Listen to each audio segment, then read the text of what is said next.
Hey guys, and welcome back to this channel. In this video, I'll be showing you guys how you can unlock the hidden recipes for the rice cakes for the Midsummer Rhyme event. Make sure you've cooked the plain one first, which I did in a previous video, so watch that first and cook it first, guys.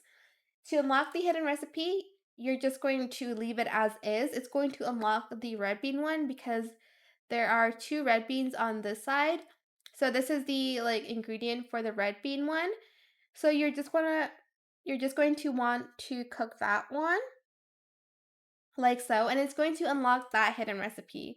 If you want to recook it, make sure you cook it through the red bean recipe one, and that's going to unlock those recipes. As you can see here, we have the red bean.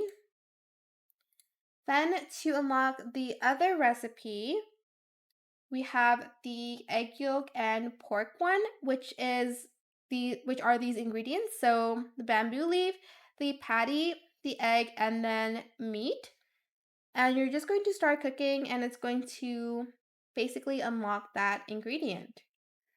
So yeah, those are the hidden recipes for it. I hope it was helpful for you guys. Don't forget to like, comment, share, and also subscribe to this channel if you haven't done that already. If you have any more questions about this video, just leave it in the comment section down below. I will try my best to answer them all for you guys. And if you found this video helpful, please click the thanks button as well. That is it. Thank you so much for watching. Bye.